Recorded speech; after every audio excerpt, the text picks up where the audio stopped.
Juan, hello today. How are you? It's so great to see you. I'm doing fine, and yourself? Fantastic. Even better now that I see your face. And I learned that we're like neighbors practically, right? Absolutely. It's just a little bit of water in between us. A little bit of water. Yep, exactly. Depending on which way you go. Yeah, that's true. Gotta love it. All right. So everybody has a journey and a story. What brought you to where you are today? Um, there's a long story there. There's a It's lot. okay. We got time. It's just so many facet parts of it. It's too many parts of it. So let's start at the point where I was 17 years old, and I was lost. I was confused. Had no hope, and I really was looking for some guidance, and I had none. And I'm not saying that I had parents. Well, that's another story. In the sense that my mom died when I was 6 years old. My dad Oh, remarried, and we moved. As a matter of fact, we lived in Northern Virginia until I was 9 years old. And then we moved to Maryland, Silver Spring. And my parents remarried. So I had a stable home and things like that. But to my, I guess I would say I was unaware of the point that I had a learning disability. And at 17 years old, I didn't feel like I was prepared for life. I was graduating from high school and didn't feel like I was prepared. And I was undiagnosed until I was 37 years old. And so while I was in that space, I was very, for the most part, I just had, I was just hopeless. I was just, how am I going to survive? There's no instruction guide to this thing called life. And I was like, where do I go from here? I went into the military. And in the military, my life turned around 180 degrees. yeah. And it was in the sense of teaching me about systems and how systems basically dictate the outcomes. And what I learned was to be a part of that system, you have to have the right attitude. Without the right attitude, the system won't work the way it's intended to work. And for the most part, if you don't apply the right attitudes to the system, it won't allow you to maintain a part of the system. It won't allow you to stay in the system. In other words, you will either be dragged by the system, or you will be thrown out of the system. In the sense that if you don't measure up, you won't be able to maintain. You won't be able to stay. And so I attributed that to life in general. Life is a system. Yeah. And so life is made up of a lot of different systems with the outcome already predetermined. The outcome is predetermined based on the system. And I was realizing, I was like, whoa, how do I, this makes a lot of sense now. Because if I realize that there's a system, life is a system. So what's the outcome? I was looking for what is the outcome. And in the military, the system was to protect the United States of America. That was the outcome. The Right. system was meant to protect America. Okay, so now what is it that what's the system outcome for life? For each and every one of us as humans, what's the bigger picture? And the bigger picture is humanity. Mm. It's the bigger picture that we are a part of this, and there's a system that allows that bigger entity to survive, and that's love. Mm. Love is the thing that makes this thing called humanity work. It's the thing that puts the past, the present, and the future together. And so that was where I realized that love's the answer to successful life, so I that we love it. understand where we fit into this bigger system or this bigger thing called humanity, and that we have a part to play in the protection and the preservation of humanity Mm, with the right attitude. I love it. And that's what I've been doing for past 30 years.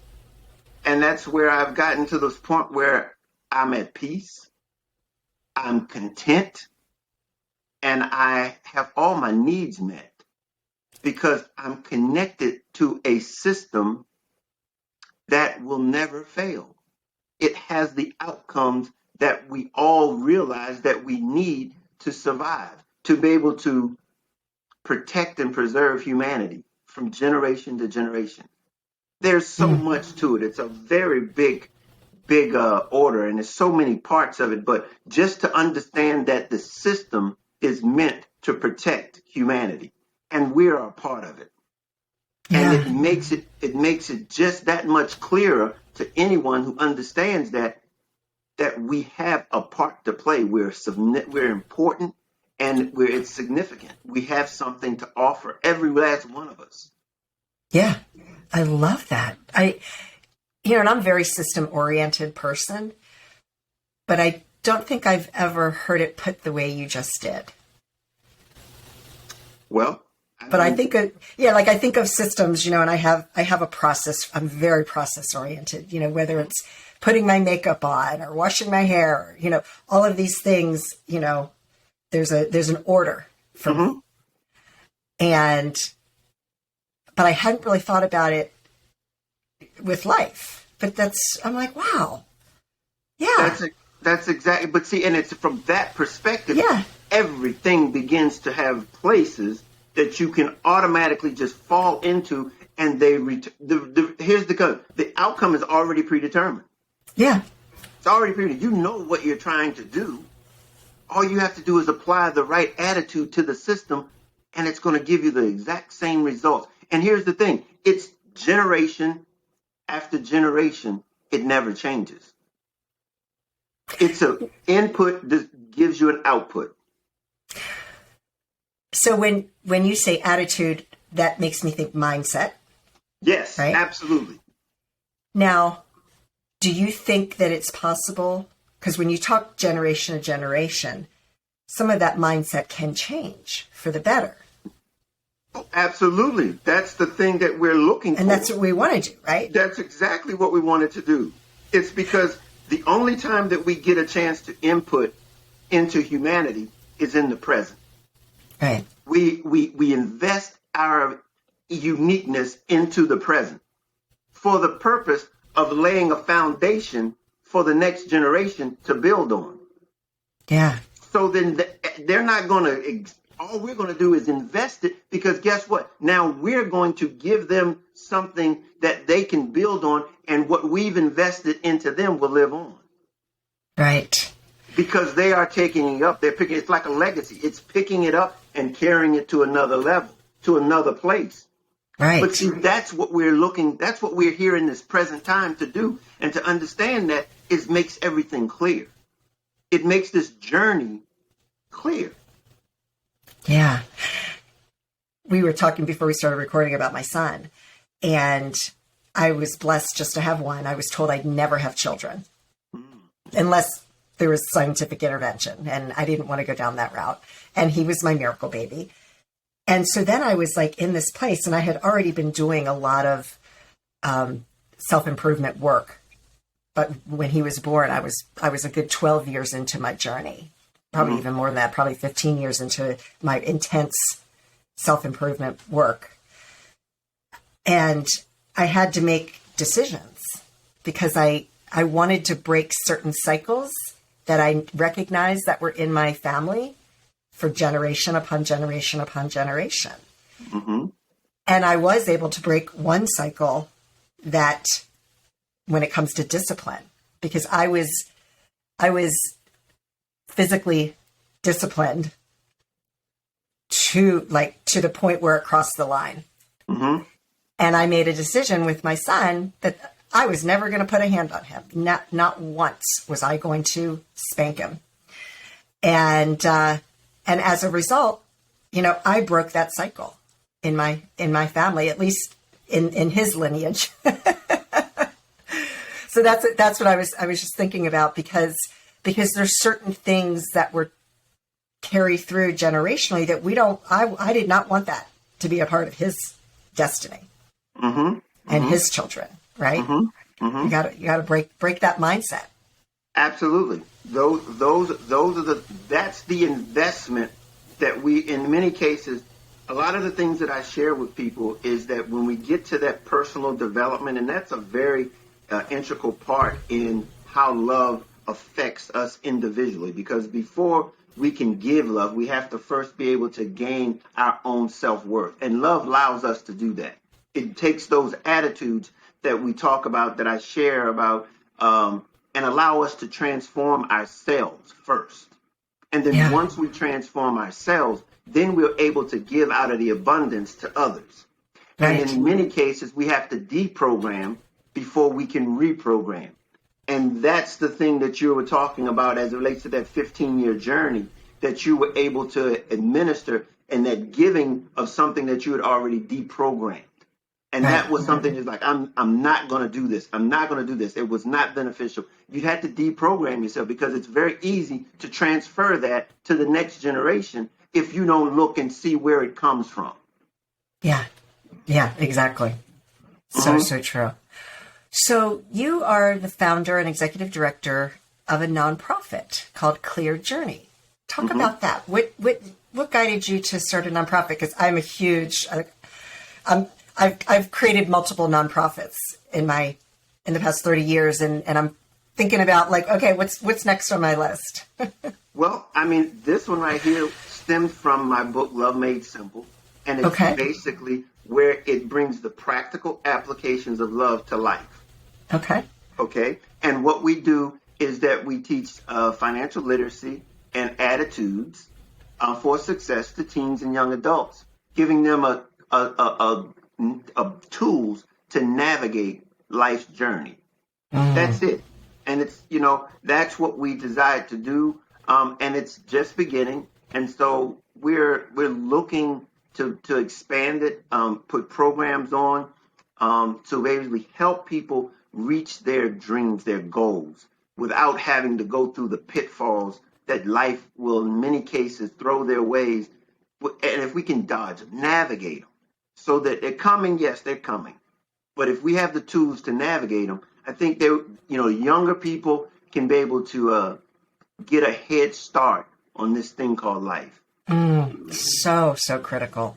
And I love the financial literacy part, because I think that's a big piece that is missing.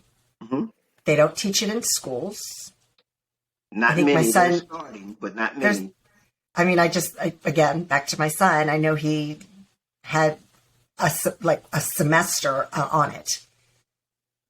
And now, my ex-husband and I are dealing with trying to teach him the value of $1 and that money doesn't grow on trees, and that kind of thing. And it's just so important. So what do you tell, what does that look like when you're working with young adults with the financial literacy? Well, see, here's the thing. That's why it's so interesting that love never fails. And to be able to connect, we have a program called Life and Money. And what that does is basically connects life to money, so that you understand that this system uses money to be able to operate in this thing called life. And when our goals, we have to have goals, and there's no way around being able to manage your money without goals, because life will suck money away from you if you don't have goals. And that's so very important. So we try to be able to show the young people that there's a need to find yourself, your own identity, then to begin to establish your goals. And then you can begin to attach money to your goals, and then you'll be able to manage the money so that you meet and reach your goals. Right. That's the premise there, and it takes a bit of a time because we see so many things happening so rapidly that we are just drawn in without thinking about the repercussions, and we just jump at it. But we want to be able to slow them down and begin to show them that there's a cause and effect. There's something that you have to put into place in preparation to be able to reach your goals. And and it starts, to be honest with you, it starts with the mindset. So we try to share the attitudes, meaning that here's the go. You have to make choices in your life. You have to. You cannot expect to just and these choices have long lasting effects. They're just not right now. You make them now, but the outcome is to be determined. And so you have to understand that there's a long-term effect on any choice that we make, and it will affect your next choice. It's sort of like what we say is you're riding down the street and you take a exit off of the beltway. Once you take that exit off of the beltway, if it's the right one or the wrong one, you don't have a choice. Right. You don't have a choice. Yeah. And the thing about it is you're not going to back up and go back and there's no backing up. You've got to go now find an alternative way to get to where you want to go because you've taken that you've made that choice. Right. That's life. Okay? Yeah. And that's the part that I really want them to understand, that choices, they build on one another. It's not isolated. They're not in a vacuum. It's like, oh, I made this choice, now I can go back and make, no. It's not how life works. And so these are the things that we try to share with them, to be able to get them to see the value of choices. Yes. And I love that analogy of because anybody with a driver's license can relate to that, right? Mm-hmm. I mean, every now and then we have some people that start and then they're like, but yeah. And the choices we make have consequences. Long lasting. Yes. Good or bad. Yeah. Good or bad. And the thing about it is we have to want to understand. And here's why it's then important to understand the bigger picture. Right. Because the bigger picture lets you know that the system is at work. And just because you made something that's wrong, you made what appears to be a wrong decision, the system will use it. Mm-hmm. The system will use that decision that you've made because it doesn't have a choice. It's like time. Time is a boundary on life that will not ever give you a do-over. Yes. Don't we all wish that wasn't the case? but we need to live our lives understanding that. Right. We have a consciousness of it, but we don't believe it because we'll make choices and we'll make decisions thinking that we can undo it. You don't undo things like that. That's not what life won't allow you to undo them. Yeah. Yeah. And many times something really catastrophic happens when people wake up and say, oh my gosh, I took this for granted. When you take things for granted. Yeah. It's an eye-opening experience, but I tell you, it's worth it. It's worth it because it brings a confidence and an assurance that your decision-making is in line with something that's bigger than just the now, the right now. And understand, we only have the moment to live in. Yeah. And so we exercise that with the opportunity, with understanding that, hey, this moment is going to be significant into the future. So this is the moment that I have to make count. Yes. This moment. Yeah. The present, right? The present. It's a gift. Yes, absolutely. Yeah. So let's go back to your book. Your book is called Love Made Simple. Mm-hmm. So talk about that, and when was it released? It was released in the middle of the pandemic in July of 2020, and it was my way of being able to make something that's so abstract and so confusing simple. Mm. That was the whole idea as to making love universal instead of exclusive. Right. And I think we've found that it's so selfishly motivated, and it's really not. It's intended to be something that acts on behalf of another. And we've made it something that we want to heave on ourselves. And yet, when we operate in it the way it's intended, the system to protect and preserve humanity, it flows, it works. I'll share with you my characteristics of love. There are three characteristics of love that ensures the success. And the first one is that it's a chameleon. It basically blends in and sets the foundation for success. It allows you to sacrifice any individual beliefs for the sake of the whole, success for the whole. Mm. It lays the foundation for success, meaning that I don't have any hidden agendas. We're in this thing together. Right. And then the second one is that it's a conduit. That means now I have this connection to you and everyone else that allows me to give with no expectations of anything in return. Mm. And that's what it's an open flow. And that comes both ways, that they're giving and take, but it's no expectations because we're all in this thing together because we're meeting each other's needs. Love it. And then the last one is the final one that puts it over the top and seals it. It can't be defeated. And that is a choice. It's a choice. No one can force you to do it, but no one can stop you from doing it. And it's with those three characteristics that love never fails. Yeah. It never fails. Everybody wins in love. It's beautiful. Beautiful way to say it. I love that.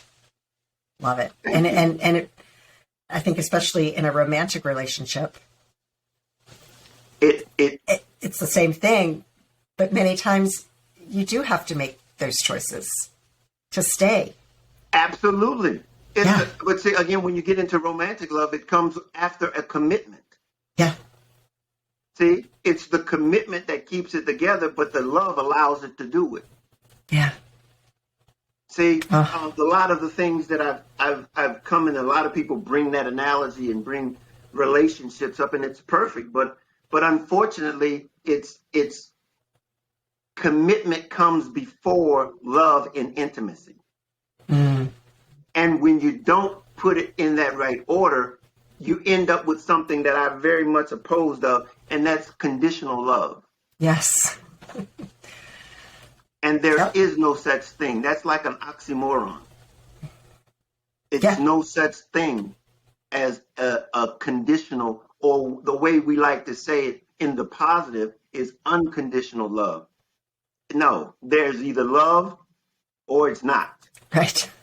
Yeah.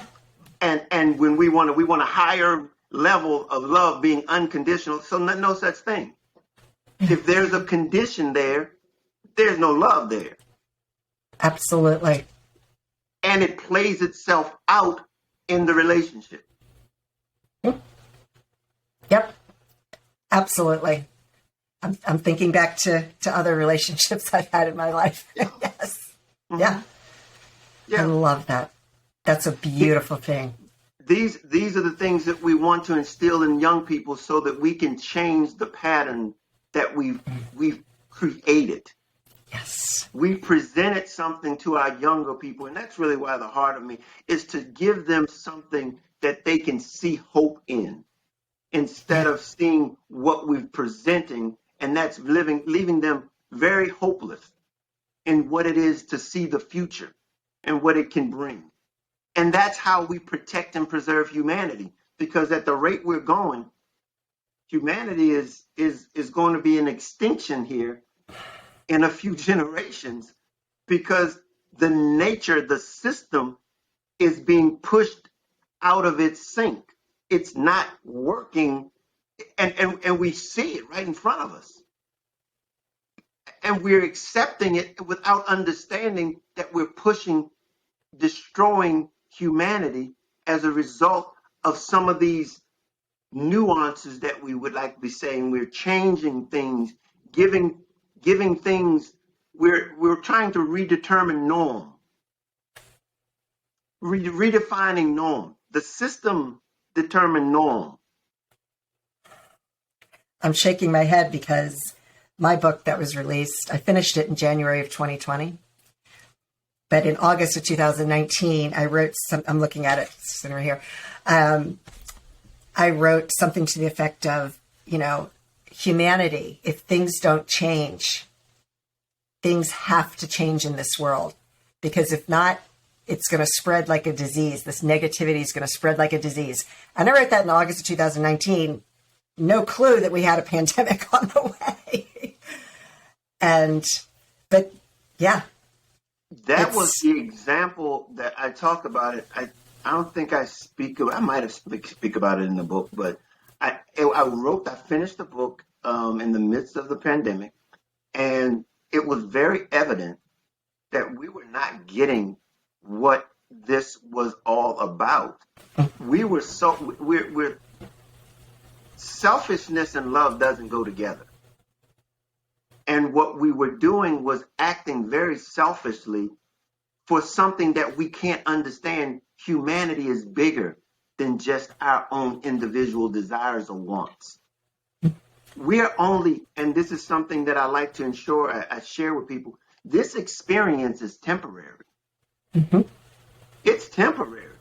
And I preface that against what we like to say when we call it short. No, it's as long as it's going to be. Yeah. No, there's no definite time frame, but it's as long as it's going to be, but we know it's temporary. Yep. And so temporary gives you a little bit of an urgency to understand what you're going to invest into this thing is what you have the time to do to invest in it so that it can prolong humanity, which is something bigger than yourself. Yes. And if you can't see that, we begin to do things that were pushing humanity down the drain. Yeah. And there's a lot of people, especially in the United States.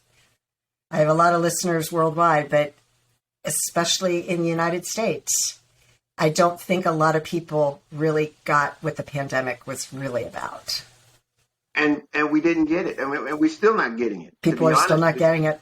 We're so much in a hurry to go back to the way things were. And the way things were not all that great.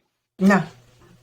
It was not all that great. This was a perfect time, which in a lot of people, and this is in the business community, they learned to pivot. Yes.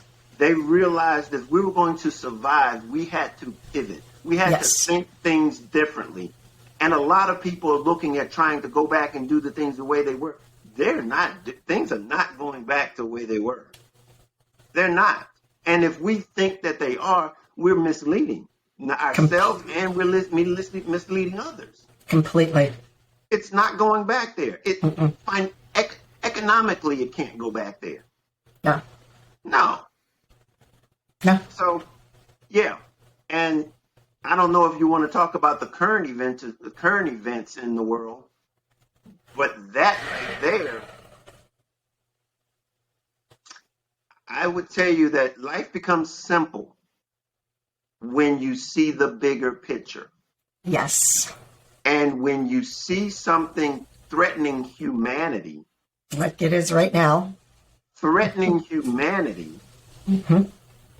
don't have to think twice about whether or not you should or you shouldn't engage something that threatens humanity as a whole.